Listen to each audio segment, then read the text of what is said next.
한국의 승강기 산업은 사망했습니다. 미국 정부 보고서에 적힌 공식 사망 선고였습니다. 그런데 27년 후 워싱턴이 발칵 뒤집혔습니다. 시가총액 1조 달러가 넘는 미국 거대 기업 7곳이 직원 71명짜리 한국 중소기업 앞에 동시에 줄을 선 겁니다.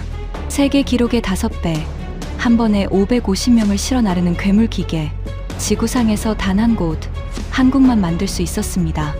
그리고 미국 의회 청문회 증언대에 그 사망 선고를 직접 쓴 남자가 올랐습니다. 그의 입에서 나온 한마디에 워싱턴 전체가 얼어붙었습니다.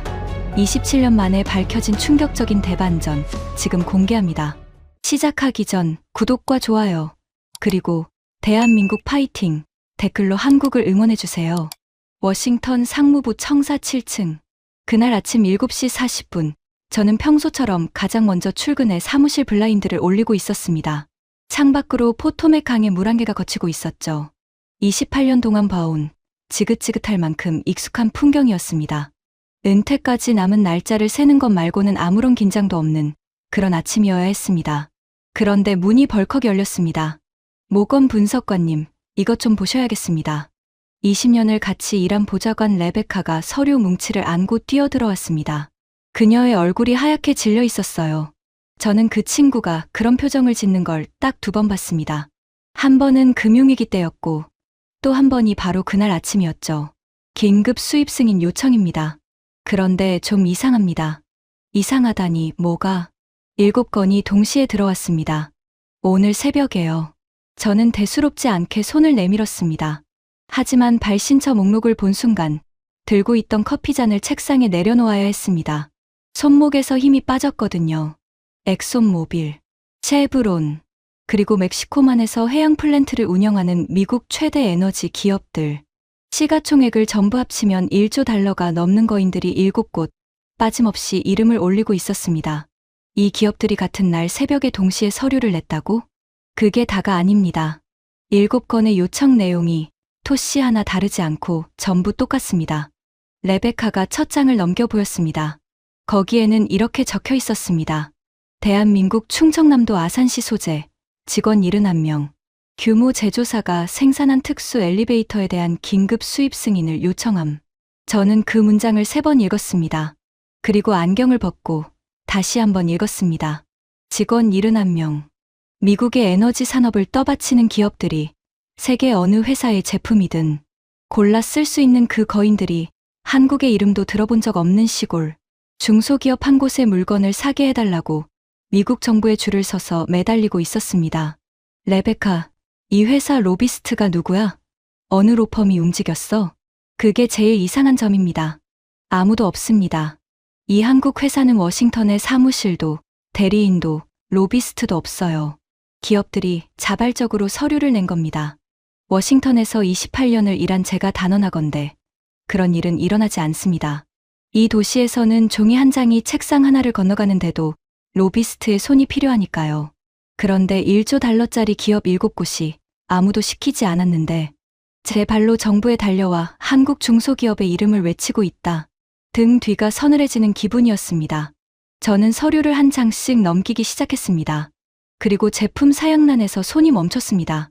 1회 탑승 인원 550명, 화물 적재 60톤, 초속 55m 강풍속 정상 운행, 영하 40도 극저온 환경 가동, 방폭 인증 완비. 저도 모르게 헛웃음이 터졌습니다. 레베카, 이거 번역 오류 아니야? 55명을 550명으로 잘못 옮겼겠지. 저도 그래서 새벽에 3번 확인했습니다. 원문 그대로입니다. 550명입니다. 세계에서 제일 큰 엘리베이터가 몇 명 타는지 알아? 100명이야. 그것도 단 한 대뿐이고 550명이면 세계 기록의 5배가 넘어. 이건 엘리베이터 사양이 아니라 소설이야. 하지만 분석관님, 소설이라면 엑손모빌이 왜 이걸 사겠다고 새벽부터 난리를 치겠습니까? 저는 대답하지 못했습니다. 그 질문이 정확히 급소였으니까요. 서류를 덮으려던 바로 그 순간이었습니다. 마지막 장에 첨부된 제조사 연역에서 한 줄의 문장이 제 눈에 박혔습니다. 창업자는 외환위기 당시 외국 자본에 인수된 국내 승강기 기업의 마지막 연구 인력 출신. 심장이 쿵 내려앉았다는 표현이 있죠. 저는 그날 그 말이 비유가 아니라는 걸 알았습니다.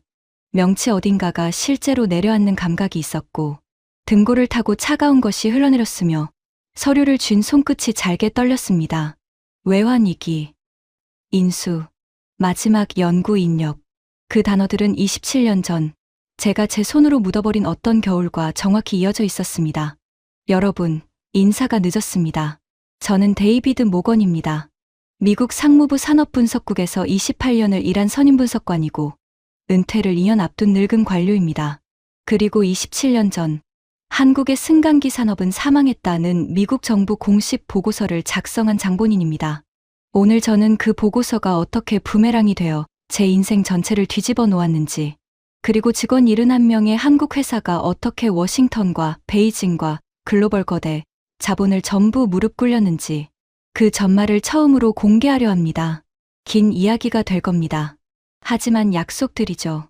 이 이야기의 끝에서 여러분은 한 가지 사실을 두 눈으로 확인하게 될 겁니다. 사망 선고를 받고도 살아 돌아온 자는 그 누구도 다시 죽일 수 없다는 것을요. 이야기는 27년 전 겨울로 거슬러 올라갑니다. 당시 한국은 외환위기라는 국가부도 사태의 한복판에 있었습니다. 그리고 저는 34세의 젊은 상무부 분석관으로 한국산업실사단의 일원이 되어 김포공항에 내렸죠. 제 임무는 단순했습니다. 한국 기업들이 헐값에 시장에 쏟아내는 사업부들 가운데 서방 자본이 인수할 가치가 있는 것과 없는 것을 가려내는 일. 말하자면 저는 쓰러진 나라의 산업을 저울에 올려놓고 등급을 매기러 간 감정사였습니다. 승강기 산업은 제 담당이었습니다. 그 겨울 내내 저는 한국의 엘리베이터 공장들을 차례로 돌았습니다. 그리고 솔직히 말씀드리면 그때 제 눈에 비친 광경은 처참했습니다.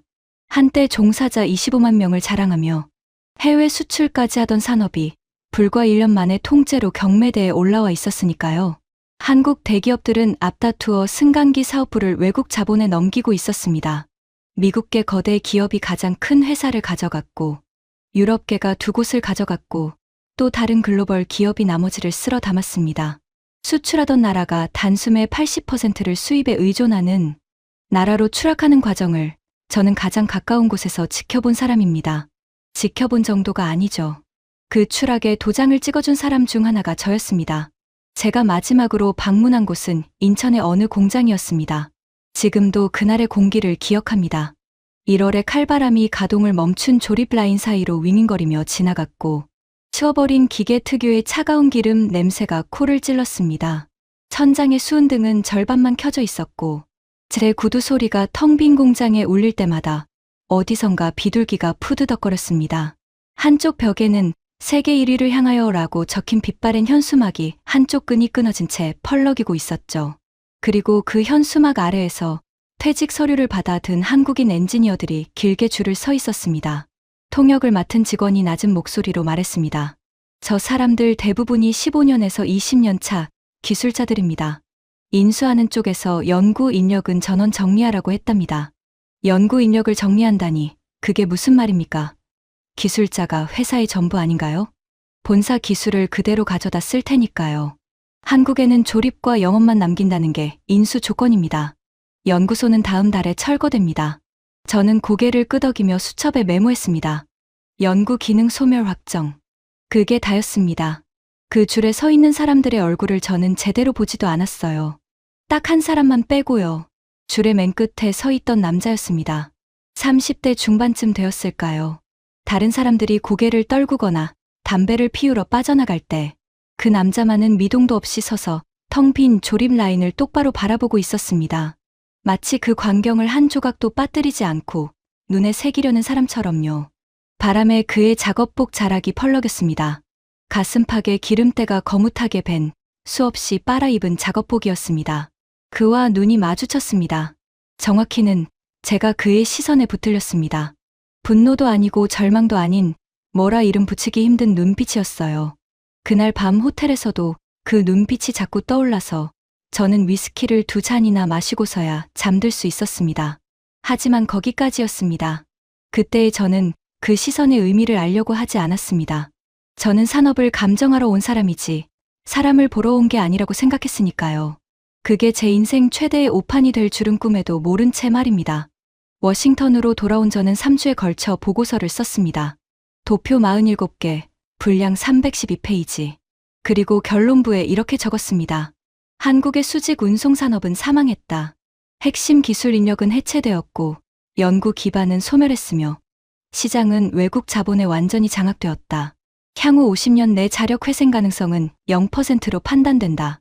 사망했다. 0%. 한 나라의 산업 전체에 대한 34세 미국 관료의 오만한 사망 선고였습니다. 그런데 그 보고서가 제 인생을 바꿔놓았습니다. 워싱턴에서 제 보고서는 냉정하고 정확한 분석의 표본으로 회자되었고 차관실 브리핑에 인용되었고 저는 단숨에 승진 가도를 달렸습니다. 사람들은 저를 이렇게 불렀죠. 한국 보고서의 모건. 부끄럽지만 고백하겠습니다. 저는 그 별명이 자랑스러웠습니다. 27년 동안이나요. 제 집 서재에는 그 보고서 원본이 지금도 액자처럼 꽂혀 있습니다. 제 경력 전체가 그 312페이지 위에 세워진 건물이었으니까요. 그리고 다시 현재 7건의 긴급 승인 요청이 제 책상에 올라온 지 이틀째 되던 날 오후였습니다. 노크도 없이 제 사무실 문이 열렸습니다. 회색 캐시미어 코트, 손목에는 10만 달러짜리 시계, 그리고 뒤따라 들어오는 비서 2명. 그레고리 스턴이었습니다. 워싱턴 최대 로비 회사 스턴 앤 화이트의 회장. 글로벌 승강기 자본과 중국계 기업의 이해관계를 동시에 대리하면서 의회와 행정부 곳곳에 거미줄을 쳐놓은 남자. 이 도시에서 스턴의 전화를 받고도 잠을 설치지 않는 공무원은 없었습니다. 상원의원 3명이 그의 골프 모임 멤버였고 전직 장관 둘이 그의 회사 고문이었으니까요. 데이비드, 오랜만이군. 그는 권하지도 않은 의자에 다리를 꼬고 앉으며 미소를 지었습니다. 입은 웃고 있는데 눈은 조금도 웃지 않는 그 특유의 미소였죠. 비싼 향수 냄새가 사무실 공기를 점령했습니다. 한국 회사 서류가 자네 책상에 있다고 들었네. 이틀밖에 안 된 내부 문서입니다만 정보가 빠르시군요. 이 도시에 내가 모르는 서류는 없어. 자네 책상 서랍 2번째 칸에 들어 있다는 것까지 알지. 저는 등줄기가 굳는 걸 느꼈습니다. 그건 사실이었거든요. 스턴은 천천히 몸을 앞으로 기울였습니다. 단도직입적으로 말하지. 그 승인 요청, 그 서랍에 6개월만 더 넣어두게. 절차상 검토가 길어지는 거야 워싱턴에서 흔한 일 아닌가. 이유를 물어도 되겠습니까? 이유? 그는 소리내어 웃었습니다. 그러고는 손가락으로 제 책상을 톡톡 두드리며 말했습니다. 데이비드, 글로벌 승강기 시장이 연간 135조 원짜리 판이야. 그 판을 내 고객들이 100년 동안 사이좋게 나눠 가져왔지. 미국, 유럽, 그리고 요즘은 중국 친구들까지. 그런데 듣도 보도 못한 한국 시골 회사가 그 판에 숟가락을 얹겠다고 미국 시장의 문을 두드린다. 그 문은 말이야. 내가 잠가두라고 월급 받는 문이라네. 서류상 기술 사양이 사실이라면 승인을 막을 경우 멕시코만에서 미국 기업들이 입을 손실이. 스턴이 손바닥을 들어 제 말을 잘랐습니다. 사실이라면 이지. 좋은 단어야. 그러니까 자네가 할 일은 그게 사실이 아니라고 판단해 주는 거야. 판단은 분석관의 고유 권한이잖나. 그는 일어서서 코트 매무새를 다듬었습니다. 그리고 문을 나서기 직전 지나가는 말처럼 덧붙였죠. 참, 자네 은퇴가 2년 남았다지. 우리 회사에 수석 고문 자리가 하나 비는데 연봉이 자네 지금 연봉이 8배야. 손주가 둘이라고 했던가. 똑똑한 사람이 똑똑한 선택을 하리라 믿네. 문이 닫혔습니다. 저는 한참 동안 그 자리에 서 있었습니다. 모욕감으로 얼굴이 화끈거렸지만 동시에 손바닥에는 식은땀이 배어나왔습니다. 분노와 공포가 동시에 밀려올 때 사람의 몸이 어떻게 반응하는지 저는 그날 처음 알았습니다. 저는 알고 있었거든요. 스턴의 제안을 거절했던 공무원들이 그 후 어떤 식으로 이 도시에서 지워졌는지. 감사에 시달리다 좌천된 사람, 익명의 투서로 무너진 사람, 어느 날 갑자기 한직으로 발령난 사람. 워싱턴 사람들은 그걸 스턴에게 물렸다고 불렀습니다. 스턴이 다녀가고 정확히 사흘 뒤 상황이 터졌습니다. 멕시코만의 초대형 해양 플랜트 건설 현장에서 긴급 보고가 워싱턴으로 날아든 겁니다. 작업 인원 6,500명이 투입된 그 현장에서 기존 글로벌 기업들의 엘리베이터로는 인력의 수직 이동에만 하루 4시간이 사라지고 있다는 내용이었습니다. 생각해 보십시오. 바다 한가운데 세워진 수백 미터 높이의 철골 구조물입니다. 기존의 20인승 엘리베이터로 6,500명이 아침에 작업장까지 올라가는데 80분. 점심 먹으러 내려왔다 올라가는데 또 80분. 퇴근에 다시 80분. 사람은 일을 안 하는데 인건비는 시간당으로 나가고 있었던 거죠. 공정은 이미 5개월이 지연된 상태였고 하루 늦어질 때마다 위약금이 수십억 원씩 쌓이고 있었습니다. 발주사가 추산한 총 예상 손실액은 무려 4조 원. 미국 에너지 업계 전체가 비상이 걸린 규모였습니다. 그제야 모든 그림이 선명해졌습니다. 미국 기업 7곳이 같은 날 새벽에 동시에 서류를 던진 이유 말입니다. 한 번에 550명을 실어 나르는 엘리베이터가 정말로 존재한다면 그건 4조 원짜리 재앙을 멈출 수 있는 지구상의 유일한 열쇠였던 겁니다. 문제는 검증이었습니다. 그 사양을 믿는 사람이 워싱턴에 단 한 명도 없었거든요. 글로벌 기업들의 기술 자료를 다 뒤져봐도 한 번에 100명 이상을 운송하는 엘리베이터는 지구상에 존재하지 않았습니다. 550명의 60톤이라는 숫자는 기존 세계 기록의 5배를 넘는 수치였고 업계 전문가라는 사람들은 하나같이 코웃음을 쳤습니다. 물리적으로 불가능합니다. 와이어가 자체 하중을 못 버팁니다. 한국 회사가 수주에 눈이 멀어 사양을 부풀린 겁니다. 직원 71명이요? 그 인원으로는 설계 도면 관리도 못합니다. 긴급 대책 회의가 소집됐습니다. 회의실에는 상무부, 에너지부, 그리고 산업안전 담당자까지 20명 가까이 모였죠. 차관보가 좌중을 둘러보며 물었습니다. 정리하지. 이 사양이 진짜인지 가짜인지 현장에 가서 판별할 수 있는 사람이 누구요? 침묵이 흘렀습니다. 그리고 회의실의 시선이 하나둘 일제히 한 사람에게 모이기 시작했습니다. 저였습니다. 모건 분석관. 당신이 그 유명한 한국 승강기 산업 보고서의 저자 아니오. 27년 전 일입니다. 차관보님. 그러니까 더 적임이지. 차관보는 파견 명령서를 제 앞으로 밀며 회의실 전체에 들리도록 또박또박 말했습니다. 당신이 사망 선고를 내린 산업이오. 그 산업이 지금 살아있는지 죽어있는지 선고를 내린 의사가 직접 가서 사체를 확인하고 오시오. 검증단장으로 임명하겠소. 출국은 닷새 뒤요. 회의실 어딘가에서 누군가 작게 웃는 소리가 들렸습니다. 저는 그 웃음의 의미를 알았습니다. 자기가 쓴 사망 진단서를 들고 무덤을 팔아가는 의사라니 워싱턴 사람들이 좋아할 만한 구경거리였으니까요. 복도로 나서는데 다리에 힘이 풀렸습니다. 솔직히 고백하겠습니다.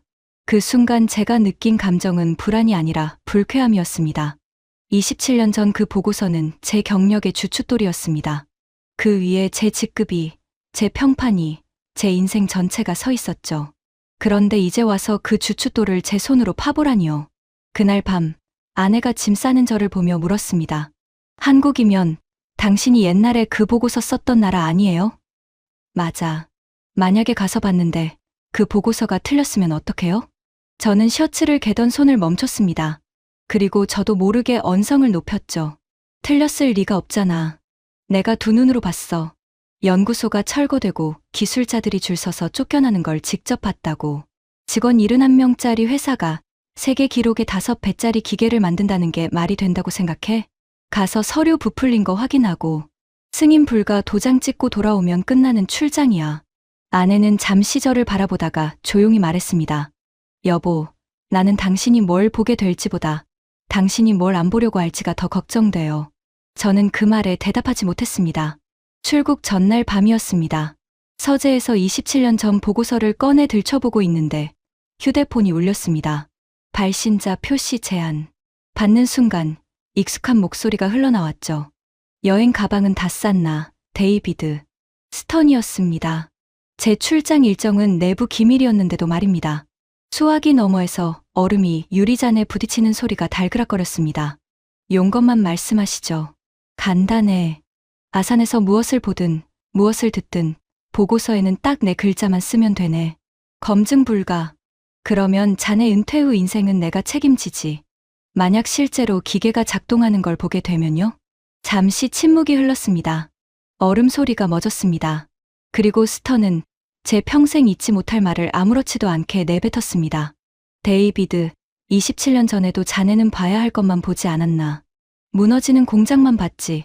그 공장에서 걸어 나오던 사람들은 안 봤잖아. 그 재주를 한 번만 더 부리면 되는 거야. 자네는 원래 그런 보고서로 출세한 사람이니까. 안 그런가? 전화는 끊겼습니다. 저는 한동안 휴대폰을 쥔 채 서재에 우두커니 서 있었습니다. 분노로 관자놀이가 지끈거렸습니다. 하지만 정말로 저를 흔들어 놓은 건 모욕감이 아니었습니다. 그의 말이 틀리지 않았다는 사실. 그게 저를 밤새 잠들지 못하게 했습니다.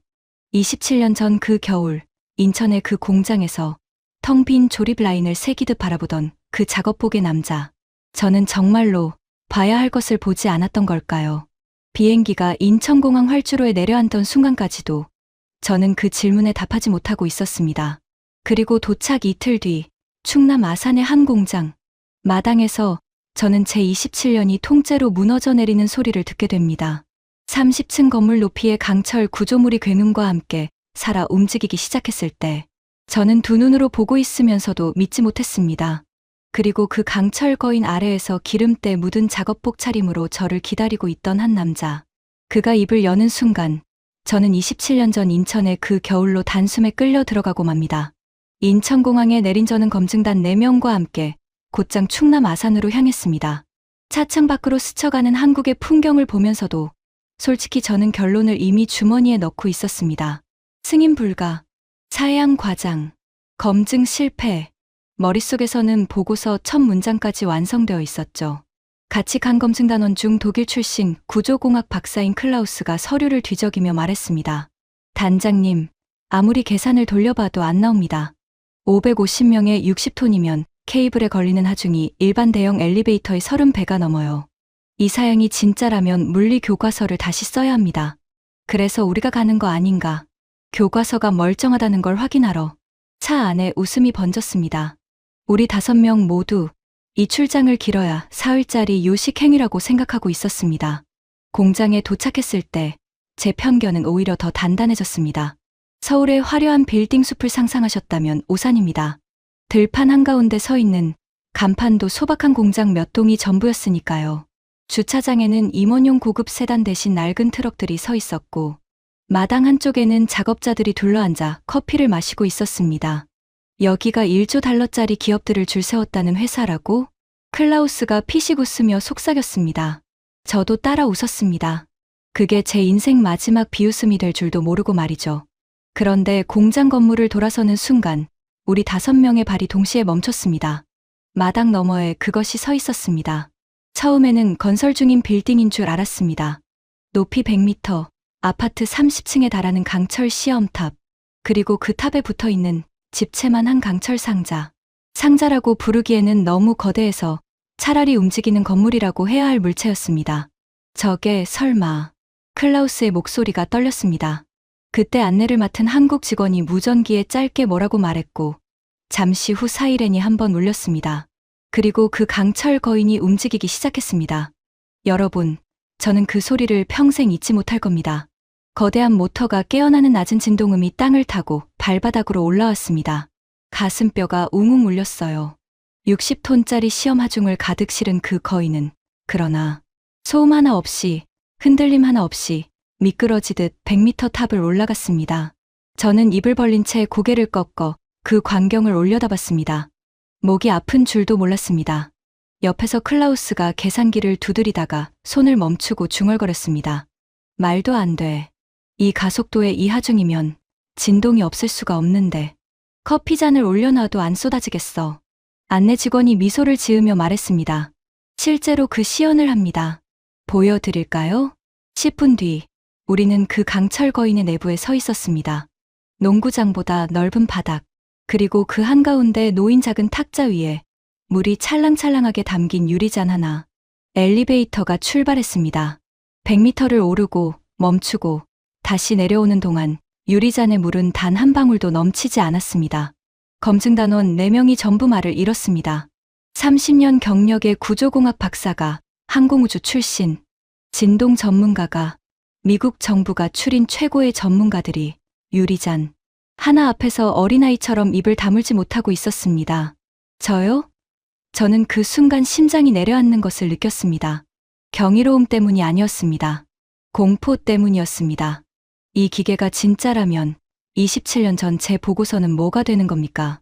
사망했다던 산업이, 회생 가능성 0%라던 그 산업이 지금 제 발밑에서 세계 기록의 5배짜리 심장 박동을 울리고 있었으니까요. 멀리서 오셨습니다. 등 뒤에서 들려온 목소리에 저는 돌아섰습니다. 60대 중반의 남자가 서 있었습니다. 회장님 소리를 들을 사람이 입을 법한 양복이 아니라 가슴팍에 기름때가 거뭇하게 밴 작업복 차림이었습니다. 손등에는 오래된 화상 흉터가 있었고 손톱 밑에는 기계 기름이 배어 있었죠. 대표이사 강윤석입니다. 명함을 받아드는데 이상하게 그 얼굴에서 시선을 뗄 수가 없었습니다. 어디선가 본 얼굴이었습니다. 아주 오래전, 아주 추운 곳에서 브리핑룸으로 자리를 옮긴 뒤에도 저는 그 기시감의 정체를 찾지 못하고 있었습니다. 강 대표의 브리핑은 제가 평생 봐온 어떤 브리핑과도 달랐습니다. 화려한 영상도 컨설팅 회사가 만든 장표도 없었습니다. 그는 분필을 들고 칠판에 직접 구조도를 그려가며 설명했습니다. 케이블 하중 문제를 물으셨죠. 저희는 케이블에 의존하지 않습니다. 렉앤피니언 구동과 유압 보조를 결합한 독자 방식입니다. 특허 87건 중 31건이 이 구동계에 걸려 있습니다. 클라우스가 손을 들었습니다. 초속 55m 강풍 운행은요? 그 풍속이면 구조물 자체가 공진으로 무너질 텐데요. 풍화중 상쇄 설계입니다. 바람의 힘을 막는 게 아니라 구조물 전체로 분산시켜 흘려보냅니다. 소나무가 태풍에 버티는 원리와 같습니다. 단단해서 버티는 게 아니라 휘어지되 부러지지 않도록 설계하는 겁니다. 질문이 나올 때마다 그는 막힘없이 답했고 답할 때마다 칠판에는 수식과 도면이 쌓여갔습니다. 2시간이 지났을 때 질문하던 검증단원들의 태도가 어느새 바뀌어 있었습니다. 신문하던 사람들이 배우는 학생이 되어 있었던 겁니다. 브리핑이 끝나고 저는 마지막 질문을 던졌습니다. 검증단장으로서가 아니라 한 인간으로서 묻고 싶은 게 있었거든요. 강 대표님, 글로벌 기업들이 연구비로만 연간 수조 원을 씁니다. 직원 71명의 회사가 어떻게 그들도 못 만드는 기계를 만들 수 있었습니까? 강 대표는 분필을 내려놓았습니다. 그리고 잠시 창밖의 시험탑을 바라보더니 조용히 말했습니다. 27년 전에 제가 다니던 회사가 외국 기업에 팔렸습니다. 저는 숨을 멈췄습니다. 인천에 있던 공장이었죠. 인수하던 날 연구 인력은 전원 정리됐습니다. 본사 기술을 쓸 테니 한국의 연구소는 필요 없다고요. 저는 그 퇴직자 명단의 마지막 줄에 있었습니다. 머릿속에서 무언가가 와르르 무너지는 소리가 들렸습니다. 1월의 칼바람, 반쯤 떨어진 현수막, 퇴직 서류를 받으려고 늘어선 줄, 그리고 그 줄의 맨 끝에서 텅 빈 조립 라인을 새기듯 바라보던 30대의 남자. 그 남자가 지금 제 앞에 서 있었습니다. 그날 미국에서 조사단이 왔었습니다. 강 대표가 말을 이었습니다. 제 심장이 미친 듯이 뛰기 시작했습니다. 젊은 미국 관료가 수첩에 뭔가를 적으면서 공장을 둘러보고 갔죠. 나중에 신문에서 봤습니다. 그 사람이 쓴 보고서에 한국 승강기 산업은 사망했다고 적혀 있었다고요. 회생 가능성 0%라고. 저는 의자 팔걸이를 움켜쥐었습니다. 손바닥이 흥건했습니다. 그는 알고 있는 걸까요? 지금 자기 앞에 앉아 있는 사람이 바로 그 젊은 관료라는 것을. 저는 그 기사를 오려서 책상 앞에 붙였습니다. 27년 동안요. 힘들어서 포기하고 싶을 때마다 그 문장을 읽었습니다. 사망했다. 0%. 그 문장이 저를 27년간 새벽 4시에 일으켰습니다. 그는 저를 똑바로 바라보았습니다. 27년 전과 똑같은 분노도 절망도 아닌 그 눈빛으로요. 그러니까 모건 단장님, 그 보고서를 쓴 분께 오히려 감사해야 할지도 모르겠습니다. 알고 있었습니다. 처음부터 전부 알고 있었던 겁니다. 그날 밤 숙소에서 저는 한숨도 자지 못했습니다. 27년 전 제가 사형 집행 서류에 서명하듯 갈겨 쓴 한 문장이 한 남자의 책상 앞에서 27년간 새벽 4시에 알람이 되어 울리고 있었다는 사실. 제가 내린 사망 선고가 그를 죽인 게 아니라 살게 했다는 사실. 그 무게에 저는 짓눌려 있었습니다. 검증 2단계는 실전이었습니다. 장소는 북해 한복판의 노르웨이 해양 플랫폼 건설 현장. 노르웨이 국영석유회사가 발주한 초대형 프로젝트로 마침 초대형 인화물용 엘리베이터의 국제 공개 실증 테스트가 잡혀 있었습니다. 미국 검증단 자격으로 우리도 참관단에 합류했죠. 그런데 헬기에서 내리자마자 분위기가 이상했습니다. 플랫폼 데크에 한국 기술진 말고도 또 한 무리가 진을 치고 있었던 겁니다. 붉은 로고가 박힌 점퍼를 맞춰 입은 30여 명. 중국 최대 승강기 그룹의 기술진이었습니다. 노르웨이 발주처의 안전 책임자인 헨릭센이 곤혹스러운 얼굴로 설명했습니다. 일주일 전에 갑자기 끼어들었습니다. 한국산과 동일 사양의 제품을 절반 가격에 공급하겠다면서 비교 실증을 요구했어요. 본사 경영진이 가격에 흔들려서 받아들였고요. 그때였습니다. 중국 측 무리에서 한 남자가 걸어 나왔습니다.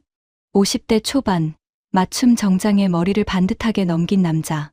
중국 그룹의 부총재, 첸 웨이룽이었습니다.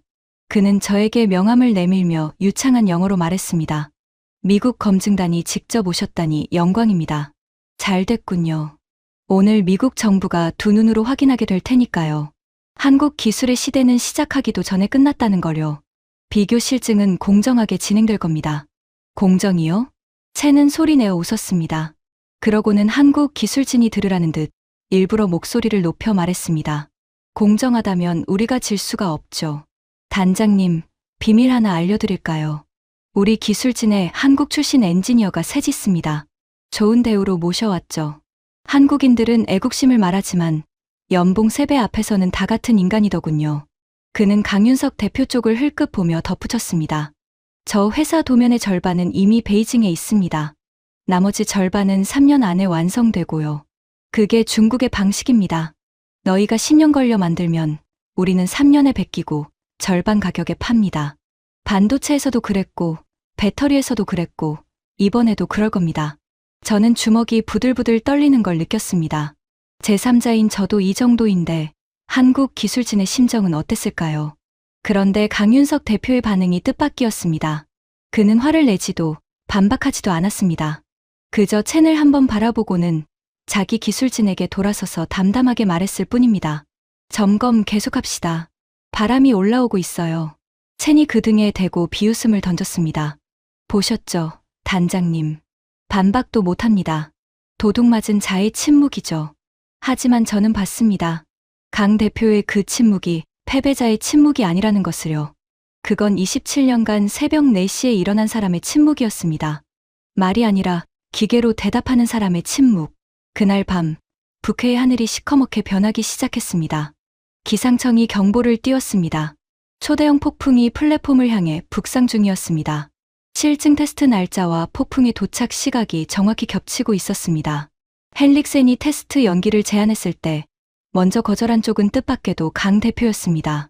저희 기계는 폭풍 속에서 일하라고 만든 기계입니다. 가장 좋은 시험관이 와주는데 돌려보낼 이유가 없습니다. 첸 웨이룽도 물러설 수 없었겠죠. 그렇게 세기의 비교 실증은 북해의 폭풍 한가운데서 열리게 됐습니다. 실증 당일 새벽, 저는 평생 처음 보는 바다를 봤습니다. 파도가 건물처럼 일어섰다가 플랫폼 하부 구조물을 때렸습니다. 그때마다 수만 톤짜리 철골 전체가 낮게 신음했습니다. 바람은 사람이 서 있을 수 없는 수준이어서 우리는 안전 와이어에 몸을 묶고 관제실로 이동해야 했습니다. 풍속계 바늘이 초속 40m를 넘나들고 있었죠. 관제실 모니터에 두 기계가 나란히 잡혔습니다. 플랫폼 양쪽에 설치된 중국산과 한국산, 각각 시험 하중 60톤을 싣고 같은 높이를 왕복하는 단순한 시험. 하지만 그 단순함이야말로 가장 잔인한 시험이었습니다. 바람은 거짓말을 봐주지 않으니까요. 먼저 중국산이 출발했습니다. 처음 30m까지는 순조로웠습니다. 첸 웨이룽이 관제실 뒤편에서 팔짱을 낀 채 미소 짓는 게 보였습니다. 이상 신호는 50m 지점에서 시작됐습니다. 모니터 속 케이블이 미세하게 떨리기 시작한 겁니다. 처음에는 현악기 줄처럼 가늘게, 그러다 점점 채찍처럼 크게. 공진이다. 클라우스가 낮게 내뱉었습니다. 바람의 진동수와 케이블의 고유 진동수가 겹쳐버린 거죠. 구조물에게는 사형선고나 다름없는 현상입니다. 중국 측 관제석에서 다급한 중국어가 터져나왔습니다. 비상 정지 명령이 떨어진 것 같았습니다. 그런데 모니터 속 기계는 멈추지 않았습니다. 제동 장치가 진동 때문에 제대로 물리지 않는 것이었습니다. 그 다음에 벌어진 일을 관제실의 모든 사람이 숨을 멈추고 지켜봤습니다.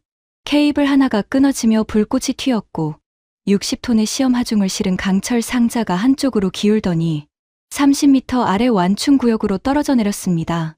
굉음이 폭풍 소리를 뚫고 관제실까지 들렸습니다. 바닥이 울렸습니다. 사람이 타고 있었다면 60명이 그 자리에서 목숨을 잃었을 사고였습니다. 관제실은 무덤처럼 조용해졌습니다. 첸 웨이룽의 얼굴이 모니터 불빛 속에서 종이장처럼 하얗게 질려 있었습니다. 그가 자랑하던 3년이면 베낀다는 말의 실체가 60톤의 고철 더미가 되어 완충 구역에 처박혀 있었습니다. 베낄 수 있는 건 도면이지 27년이 아니었던 겁니다. 한국 측, 테스트를 진행하시겠습니까?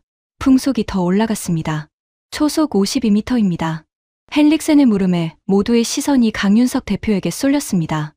방금 같은 사양의 기계가 추락하는 걸 다 같이 본 직후였습니다. 여기서 물러나도 아무도 비난하지 못할 상황이었죠. 강 대표는 풍속계를 한번 보고 짧게 답했습니다. 올립니다. 그리고 시험 하중에 더해서 제가 직접 타겠습니다. 관제실이 술렁였습니다. 헨릭센이 규정상 안 된다고 말렸지만 강 대표는 고개를 저었습니다.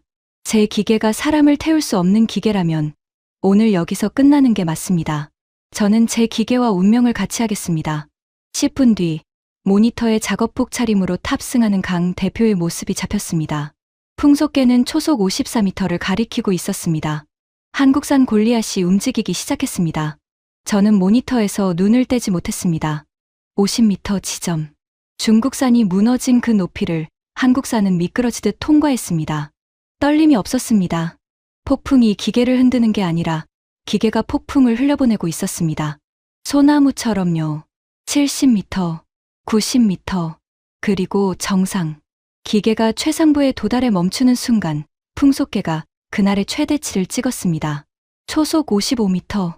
내부 카메라에 강 대표의 모습이 잡혔습니다. 그는 60톤 하중 옆에 서서 들고 탄 보온병의 커피를 종이컵에 따르고 있었습니다. 초속 55m의 폭풍 꼭대기에서 커피는 단 한 방울도 흔들리지 않았습니다. 관제실에서 누가 먼저랄 것도 없이 박수가 터졌습니다. 노르웨리 감독관들이 자리에서 일어났고 누군가는 휘파람을 불었고 클라우스는 두 손으로 얼굴을 감싸고 있었습니다. 저는 박수를 치지 못했습니다. 목구멍에 뜨거운 것이 차올라서 입을 열면 무너질 것 같았거든요. 그때 관제실 구석에서 조용히 참관하던 한 무리가 강 대표에게 다가갔습니다. 일본 플랜트 발주처의 참관단이었습니다. 자국업체와 계약 직전이라고 알려져 있던 사람들이었죠. 단장으로 보이는 백발의 일본인이 강 대표 앞에 서더니 허리를 깊이 숙였습니다. 그리고 통역을 통해 말했습니다. 본국에 돌아가는 대로 기존 계약 절차를 중단하고 귀사와의 계약을 정식으로 추진하겠습니다. 회사에는 제가 책임지고 보고하겠습니다. 국적보다 우리 작업자들의 목숨이 먼저입니다. 일본이 한국에 고개를 숙이고 있었습니다. 그 광경을 보면서 저는 결심했습니다. 워싱턴에 돌아가면 본 그대로를 쓰겠다고. 27년 전에 못했던 일을 이번에는 하겠다고. 하지만 워싱턴은 제가 진실을 들고 돌아오기를 기다리는 도시가 아니었습니다. 귀국한 다음 날 아침, 레베카가 신문을 들고 뛰어들어왔습니다. 경제지 일면에 대문짝만한 기사가 실려 있었습니다. 한국산 초대형 엘리베이터, 치명적 안전 결함 은폐 의혹, 전직 직원 내부 고발. 기사는 정교했습니다. 익명의 전직 직원이라는 자가 등장해 한국 회사가 제동 장치 결함을 알고도 숨겼다고 증언하고 있었습니다. 북해에서 추락한 것이 사실은 한국산이었는데 중국산으로 바꿔치기 보도됐다는 황당한 주장까지 붙어 있었죠. 보도 직후 한국 회사의 미국 내 평가는 곤두박질 쳤고 승인을 요청했던 미국 기업 7곳 중 2곳이 벌써 입장 보류를 선언한 상태였습니다. 전직 직원이라는 사람 추적해봤어? 그게 이상합니다. 그 회사 퇴직자 명단에 해당 인물이 존재하지 않습니다.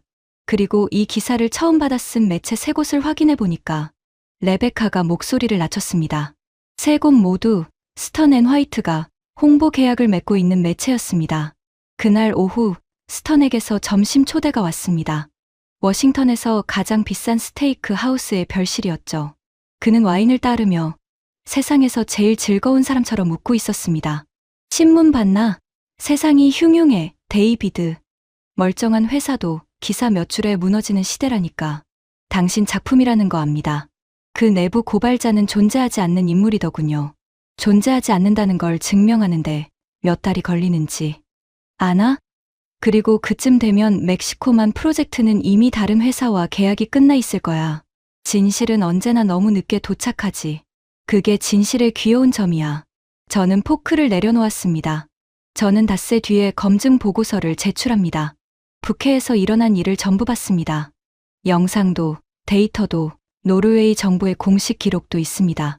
스턴의 얼굴에서 웃음기가 사라졌습니다. 그는 냅킨으로 입을 닦더니 의자에 등을 기대고 저를 한참 바라봤습니다. 뱀이 먹이를 재는 눈빛이었습니다. 데이비드, 내가 자네를 위해 준비한 시나리오를 들려주지. 자네가 그 보고서를 내는 순간 다음날 아침 신문에는 이런 기사가 실릴 거야.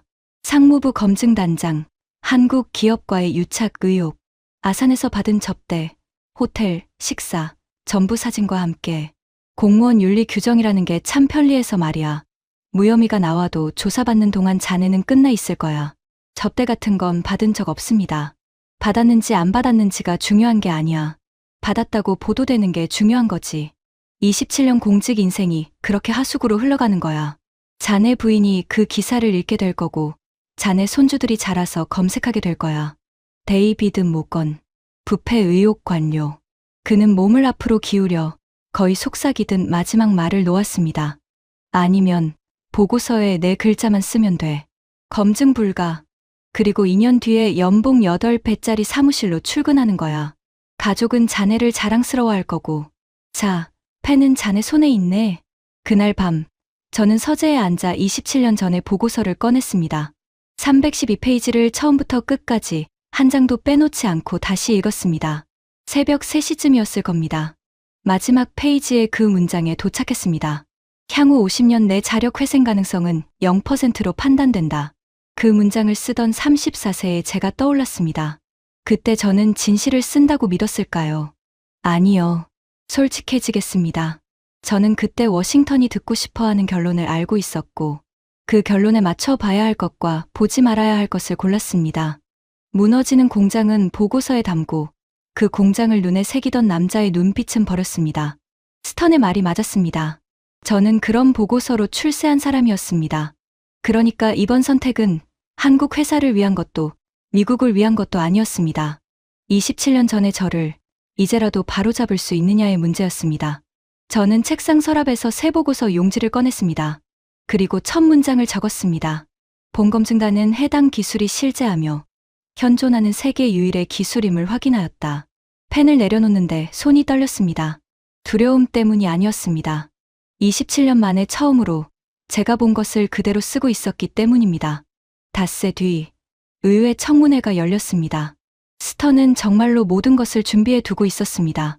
매수된 증인들, 조작된 문건, 그리고 저를 묻어버릴 가짜 스캔들까지. 하지만 스턴이 계산하지 못한 게 하나 있었습니다. 잃을 것이 없는 사람은 협박할 수 없다는 사실입니다. 청문회 당일 아침, 의사당 복도는 기자들로 가득 차 있었습니다. 스턴 측의 언론 플레이는 완벽하게 작동하고 있었습니다. 그날 조간신문들의 논조는 이미 정해져 있었죠. 안전 결함 의혹의 한국산 엘리베이터, 미국 시장 진입 좌초 위기, 청문회는 요식행위이고 결론은 부결이라는 게 워싱턴의 공기였습니다. 회의장에 들어서니 스턴이 방청석 맨 앞줄에 앉아 있었습니다. 그는 저와 눈이 마주치자 손가락 4개를 천천히 펴보였습니다. 네 글자, 검증 불가. 마지막 경고였습니다. 청문회가 시작됐고 스턴 측 증인들이 차례로 증언대에 올랐습니다. 전직 업계 임원이라는 자가 나와 한국 기업의 품질 관리 부실을 증언했고 안보 전문가라는 자는 핵심 인프라를 외국 중소기업에 의존하는 위험을 경고했습니다. 그리고 마지막으로 화상으로 연결된 첸 웨이룽이 쐐기를 박았습니다. 북해 사고는 시스템 전체의 문제입니다.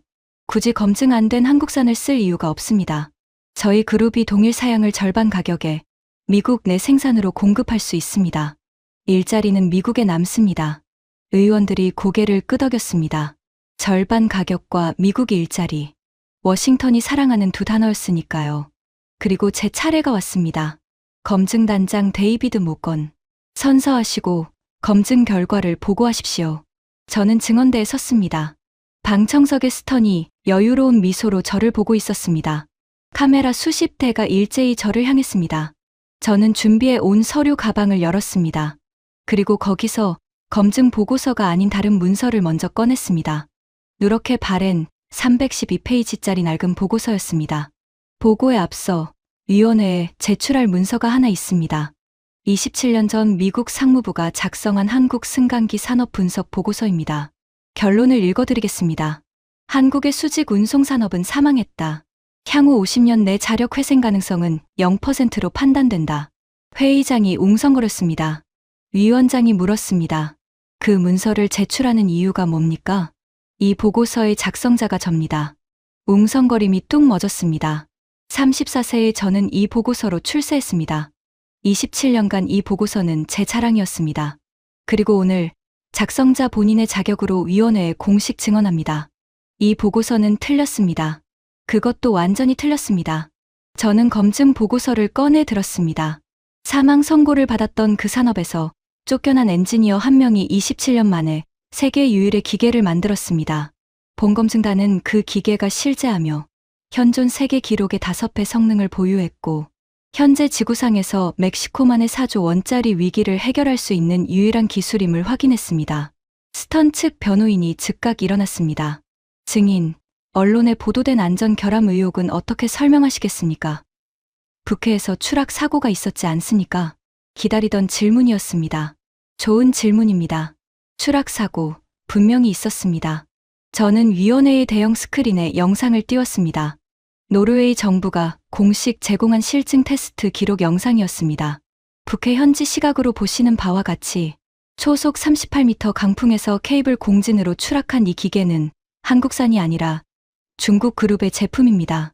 노르웨이 석유에너지부의 공식 사고 조사 보고서, 여기 원본 첨부합니다. 영상이 이어졌습니다. 폭풍 속에서 미끄러지듯 100m를 오르는 한국산 골리앗, 초속 55m 풍속계, 그리고 그 꼭대기에서 흔들림 없는 커피를 따르던 작업복의 남자까지. 회의장 전체가 영상에서 눈을 떼지 못했습니다. 한 가지 더 보고 드릴 것이 있습니다. 저는 마지막 서류 뭉치를 꺼냈습니다. 이건 스턴도 예상하지 못한 것이었습니다. 언론의 안전 결함을 제보했다는 전직 직원에 대해 본 검증단이 직접 사실 조회를 했습니다. 해당 회사의 창사 이래 전체 퇴직자 명단입니다. 제보자라는 인물은 존재하지 않습니다. 또한 해당 의혹을 최초 보도한 매체 3곳의 홍보 계약 내역입니다. 3곳 모두 워싱턴의 동일한 로비 회사와 계약되어 있습니다. 그 회사의 이름은, 저는 방청석 맨 앞줄을 똑바로 바라보며 말했습니다. 스턴 앤 화이트입니다. 회의장이 폭발했습니다. 기자들이 일제히 일어났고 카메라 플래시가 방청석 맨 앞줄로 쏟아졌습니다. 위원장이 의사봉을 두드리는 소리가 소음에 묻혔습니다. 스턴은 그 와중에도 미소를 지우지 않았습니다. 그는 일어나서 옷매무새를 가다듬더니 퇴장하면서 제 옆을 스쳐 지나가며 낮게 말했습니다. 순진하군, 데이비드. 기껏해야 벌금 몇 푼이야. 나는 다음 달에도 이 건물에서 점심을 먹고 있을 거야. 악인은 끝까지 악인이었습니다. 반성은 그의 사전에 없는 단어였으니까요. 하지만 그의 계산은 이번에도 틀렸습니다. 언론 조작 의혹은 시작일 뿐이었거든요. 청문회 위증 교사, 연방 공무원 협박, 그리고 수사 과정에서 줄줄이 딸려 나온 다른 사건들까지. 연방 수사가 착수되자 그의 고객들이 가장 먼저 그를 버렸습니다.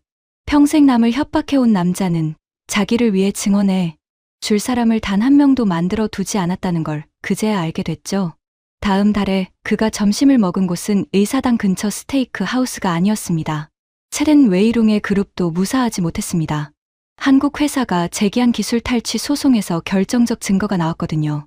첸이 노르웨이 플랫폼에서 자랑처럼 떠들었던 그 말.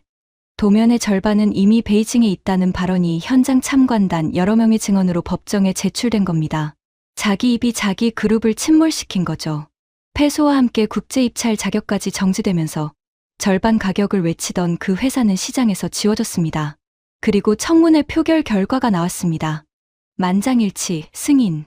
미국 정부가 27년 전 사망 선고를 내렸던 바로 그 나라의 직원 71명짜리 회사에게 공식적으로 고개를 숙인 날이었습니다. 청문회가 끝나고 6달 뒤, 저는 은퇴를 앞두고 마지막 출장을 떠났습니다. 행선지는 충남 아산이었습니다. 공장은 몰라보게 달라져 있었습니다. 시험탑 옆으로 새 공장 2동이 올라가고 있었고 주차장에는 낯선 깃발들이 줄지어 펄럭이고 있었습니다. 미국, 스위스, 핀란드. 글로벌 승강기 패권을 100년간 나눠 가졌던 바로 그 나라들의 깃발이었습니다. 안내하던 직원이 웃으며 말했습니다. 글로벌 기업들, 기술협력단이 와 있습니다. 순서를 정해드렸는데도 서로 먼저 만나겠다고 해서 요즘 회의실이 모자랍니다. 저는 그 말에 한참을 서 있었습니다.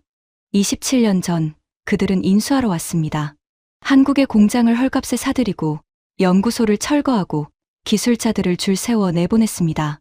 그리고 지금 그들은 배우러 와서 줄을 서 있었습니다.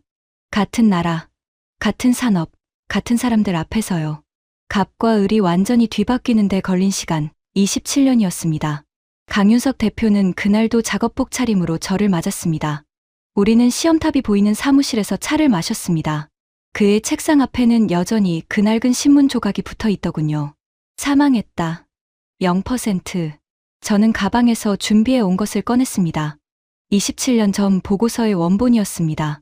이걸 대표님께 드리러 왔습니다. 제 서재에 둘 자격이 없는 물건이라서요. 강 대표는 보고서를 받아 들고 한 장 한 장 넘겨봤습니다. 그리고 뜻밖의 말을 했습니다. 단장님, 저는 이 보고서가 고마웠다고 말씀드렸죠. 그 말은 진심이었습니다. 그런데 오늘은 한 가지를 더 말씀드리고 싶습니다. 그는 창밖의 시험탑을 가리켰습니다. 이 보고서는 틀린 게 아니었습니다. 그때는 맞는 보고서였어요. 산업은 정말 죽어 있었으니까요.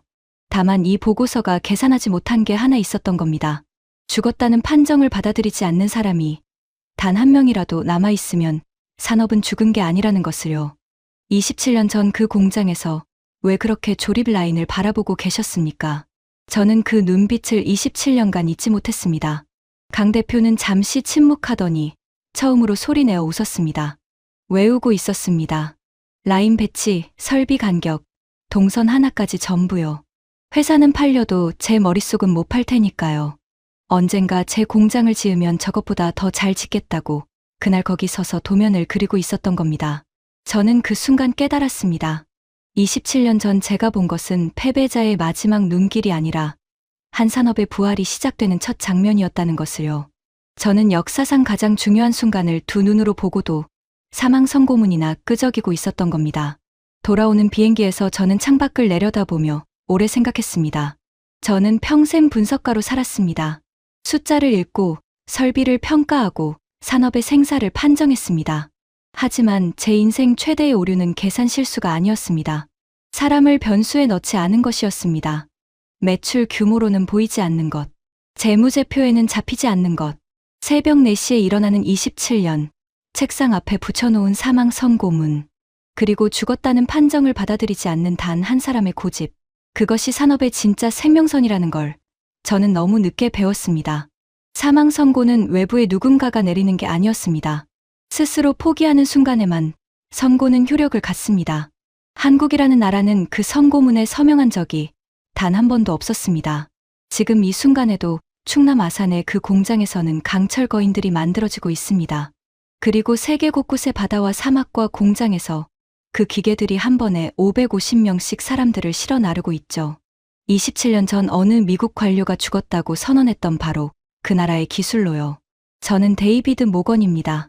한국에 사망 선고를 내렸던 사람이고 그 선고가 틀렸음을 증언한 사람이며 이제는 그 사실을 세상에서 가장 자랑스럽게 말하고 다니는 사람입니다. 지금까지 미국 상무부 분석관 데이비드 모건이 27년 만에 털어놓은 충격적인 고백이었습니다. 사망 선고를 받고도 포기하지 않았던 한 사람이 결국 세계를 줄 세웠습니다. 우리 곁에 누군가도 지금 그 27년을 견디고 있을지 모릅니다. 이 자랑스러운 이야기를 주변에 널리 공유해주세요. 포기하지 않는 한 사람이 나라의 운명을 바꿉니다. 구독과 좋아요도 부탁드립니다. 지금까지 터칭 스토리였습니다. 감사합니다.